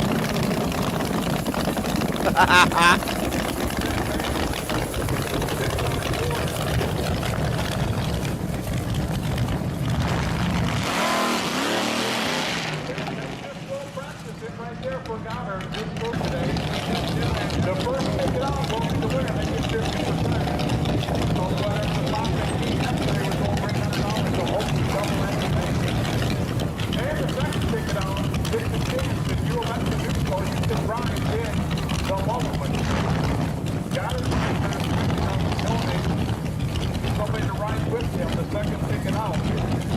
Right now, he picked up somebody who's willing to confess again to take a ride, so you never know where you might be chosen from. This lucky individual, I hope it's a lucky individual, is kicking right now. Brian Peters is named.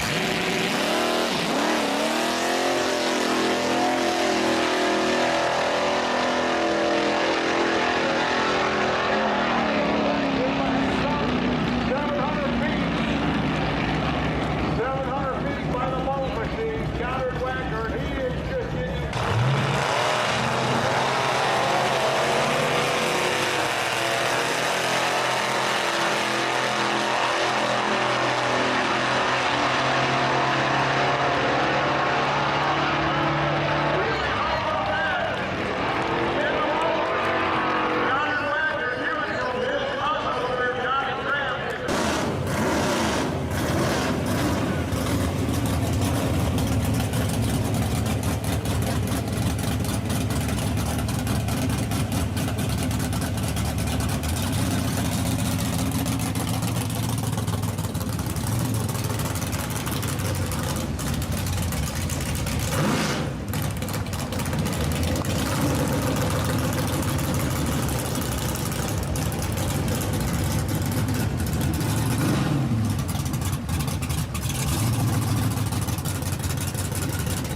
I know. Oh, nice.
It's ugly fucking thing.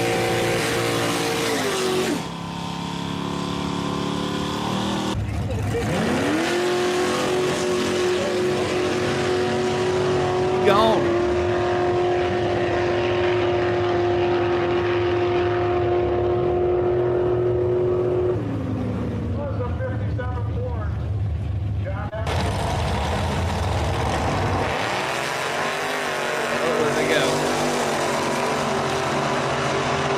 Expected more out of that black one there. Oh well. Oh, there he goes. Hey, he got it.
Like the red one fucking didn't do a good job taking off there.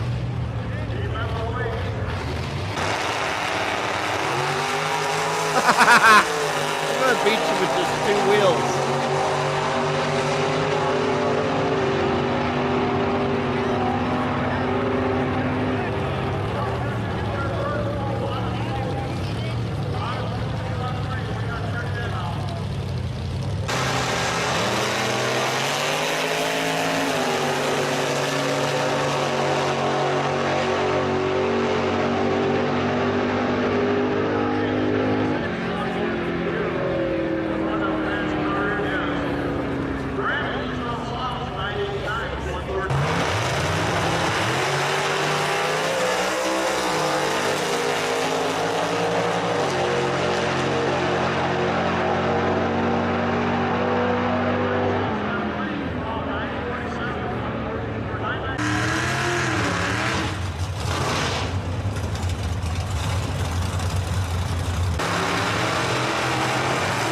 That little fucker goes.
I have found the ultimate accessory Again, for the that- oh, automotive come on. enthusiast. The vintage No, GM no, seatbelt belt. no. Made right here in the USA and constructed out of the same materials you remember them back in the day to give the No. look, the feel, and the sound when clicking together. Be the envy of your muscle car friends. Shut up.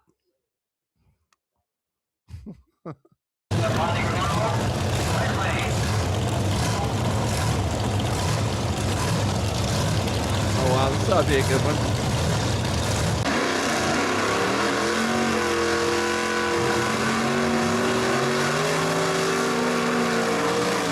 Going for the Pontiac. Orange.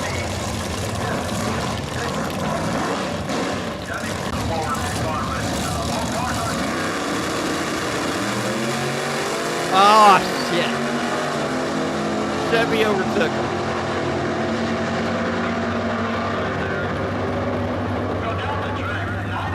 Damn. Good one.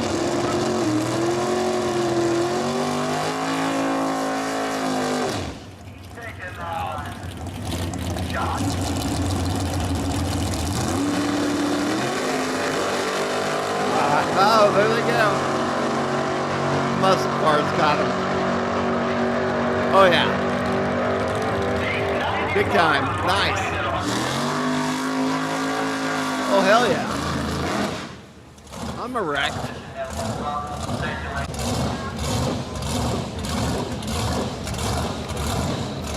Don't worry, I'm not touching myself. That is one hell of a beautiful car right there.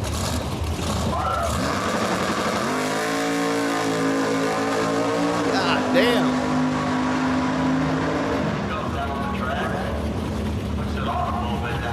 Not bad. Oh, there's a Mustang. That's a Shelby.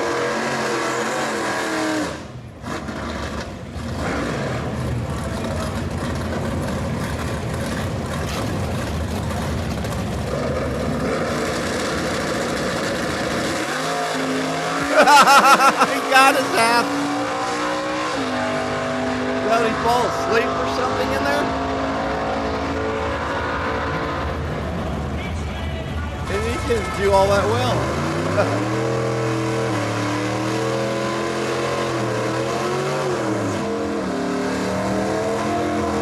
Living for Jesus. Okay.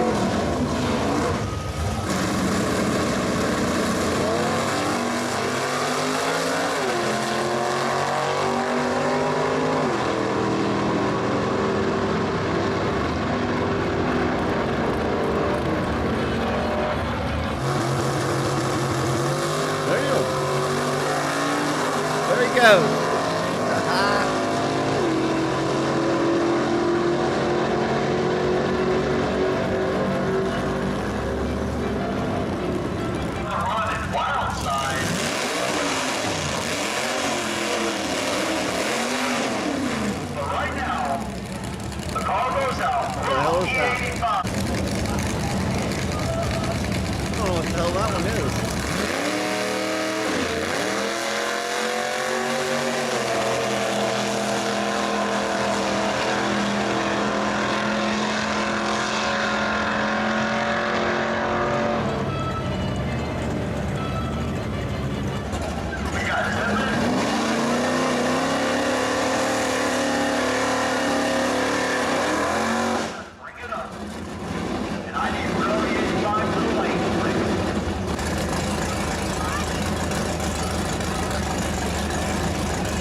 fucking cars here.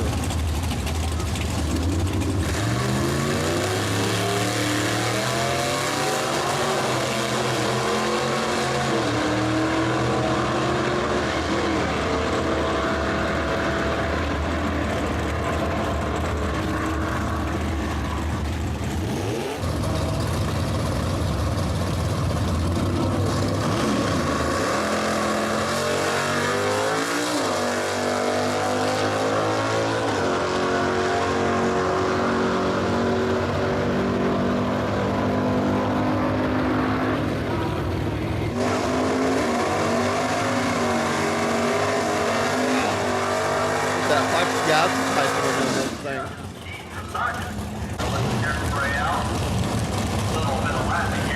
Little fuckers were fast.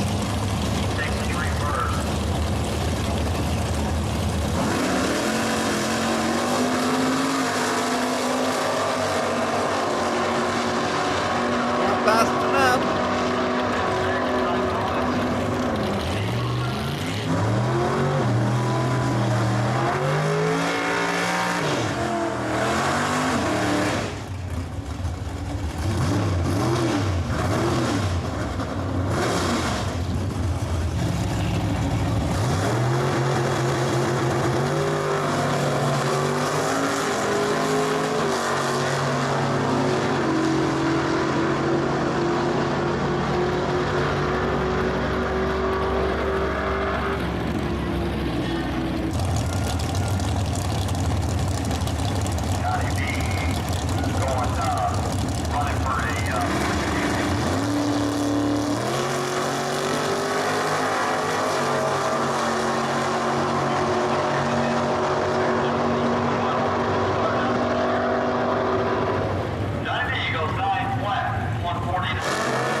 Oh, here we go.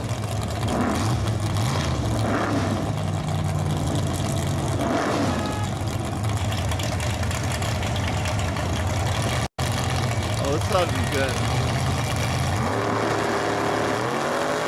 Oh, there he goes.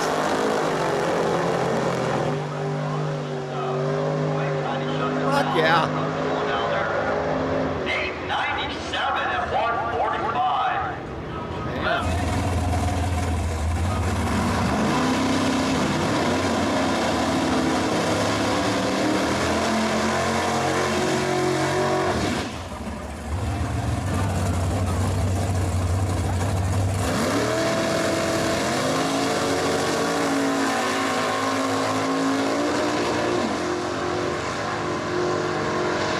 Fucking awesome.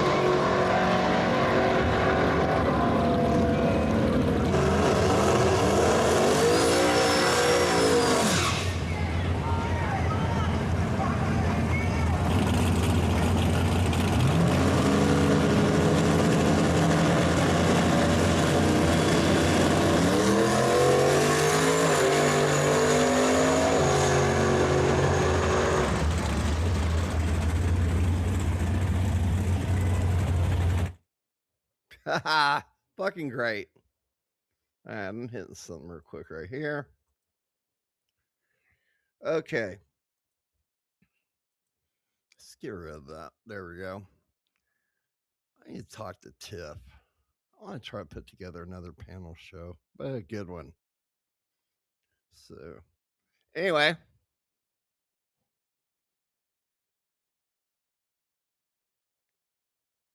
Let's go talk with some perverted fucking drunk chicks, shall we? Then we're gonna wrap this up. Let me see.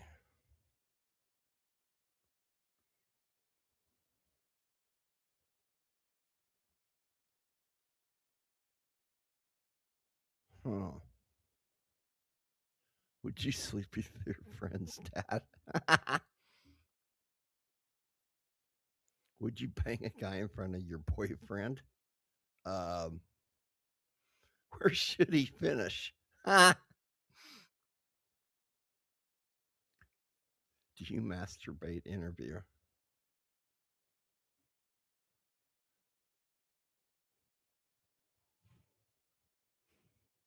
Huh.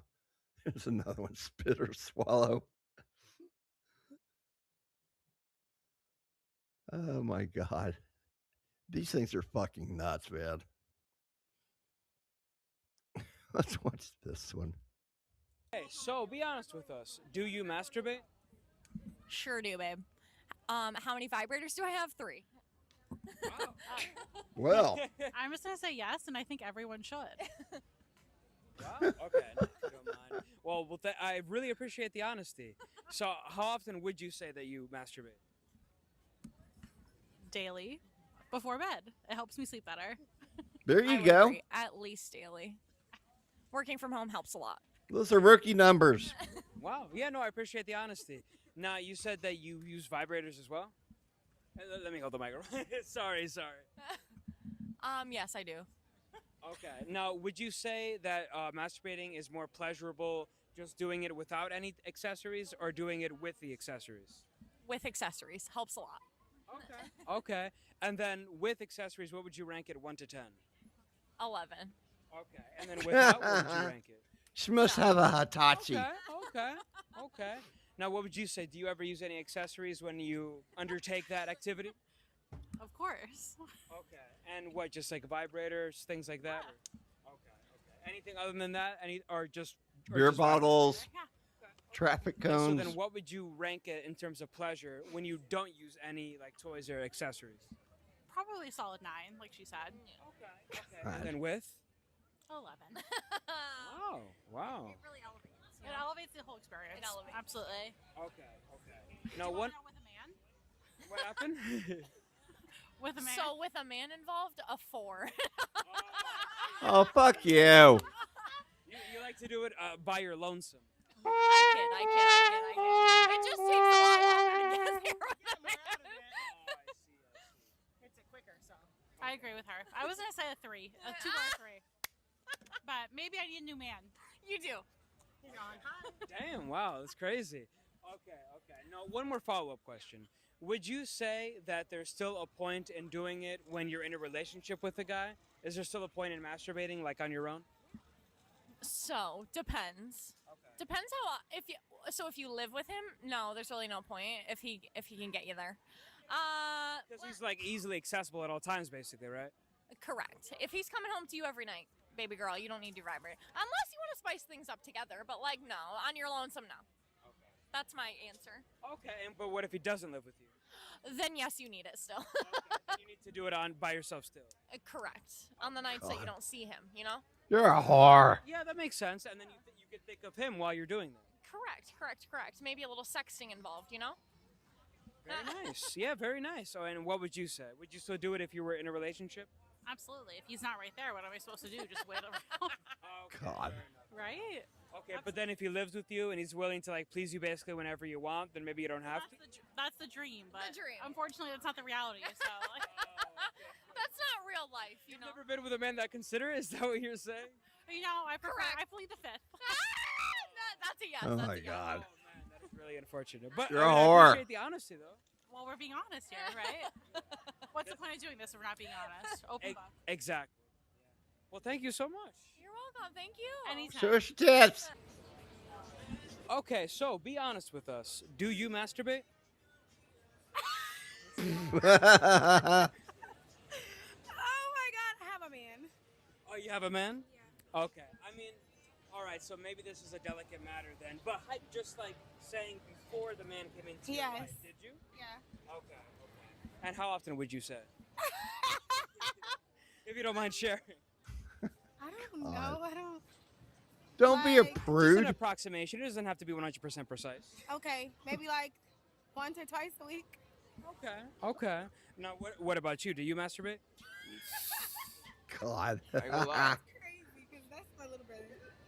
Maybe like a year ago, maybe. A year ago? Not now? Yeah, nah, I'm too grown for that now. I figured something else out. Oh, you figured something out? Yeah. Okay, got you. Now, just a quick question. So once you got a boyfriend, once a man came into your life, you just like stopped doing it altogether? Yeah. Okay. And did he do it before he got into the relationship with you? I don't know. You have to ask him. Now, one more follow-up question. Do you ever think about, like, doing, like, masturbating together, like, in the bedroom, like, for each other? Do I ever think about that? I don't think about that, but Or, like, did you ever think about trying it, or did he ever think about it? he never said that to me, so no. So not really. And you're not really interested in trying that in your relationship? Want to do whatever my man want to do, we could do, but he never said that to me. Okay. So if you were to get a girlfriend, would you want to do that with her in the bedroom? No, you're not into that? I'm cool off that, you feel me? Why would I do that, feel me? If we got the coochie right there. Yeah, okay, all right. All right, well, thank you so much. God. We'll see. All right. So, be honest. Do you masturbate? Honestly, no. I don't need to masturbate. Okay, you don't need to? Oh, well, because, like, you have a boyfriend or something? Is that what you mean? I have a man. You have a man. I have a man. And he pleases you beyond measure? I mean, I wouldn't be with him if he didn't. Okay, fair enough. Okay, so a follow-up question. Before the man came into your life, did you?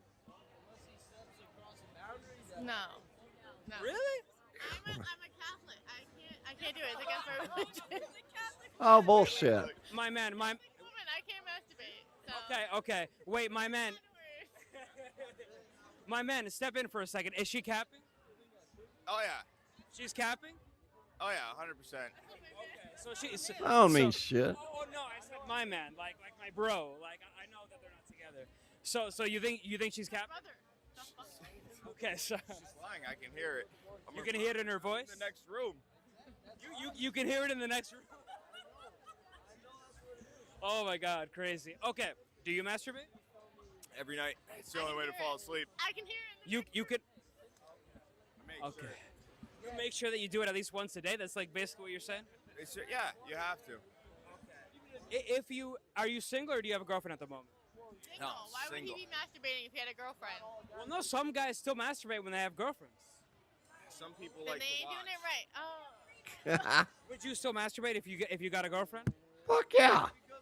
Yeah, he would. He's a Fucking yank it like a monkey in a mango tree, goddammit. lesbian porn or like girl on guy porn. It's more of like guy on guy porn, so it's like. Really? It's only what you put on. I know. Whatever happens to be on the TV. Oh yeah. Whatever works. All right. So better. Okay, so you feel like you're strong. What did you say? You were Christian or Catholic? Catholic. Okay, so you feel like your strong Catholic faith would mean that you're never ever going. Have you ever masturbated before? Never. Okay. And you never will? Never. What? Wow. Okay. I'll just get someone to do it for me. Why not? Oh yeah, just have like somebody do the job for you. That fucking Okay, lazy. Fair enough. Fair enough. God believes in that. God believes in that. Right? Yeah. No, Amen. I get the perspective. God believes in that. Hallelujah. Okay, thank you guys. Thank you. God damn. What the hell? Okay. All right, well, I'm going to wrap things up. It's been a little over 2 hours plus the other 30 minutes from earlier. I don't know why this shit didn't work, but we finally got it. So I need to talk to some people. I want to put together a show. Bring some people up, talk about some shit, just acting stupid and all that good stuff. But anyway, I'm gonna call it a day. It's almost 5 o'clock. So I'm probably gonna go eat dinner. Oh, why is my background frozen? That's not right. Huh. How dare you? Yeah, there it goes. Now it's working. Huh. Weird. Oscar made that for me. He's fucking awesome. Love him to death. All right. I'm going to call it a day. Thanks for showing up. Don't forget to hit that like button. Love you guys. Take it easy. I'll see you next time. Bye. Here we go. There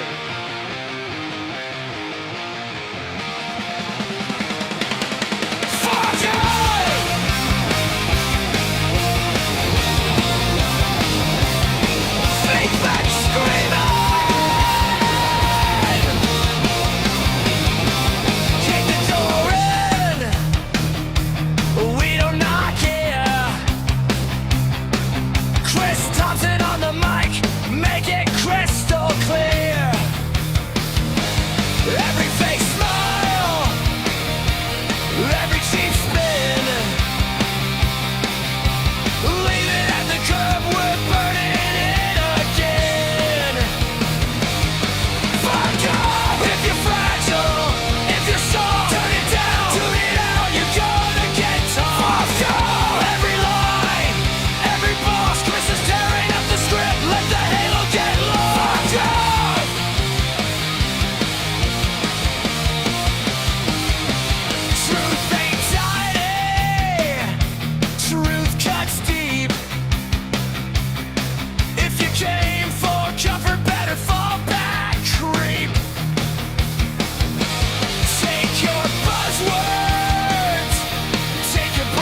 Chris Thompson.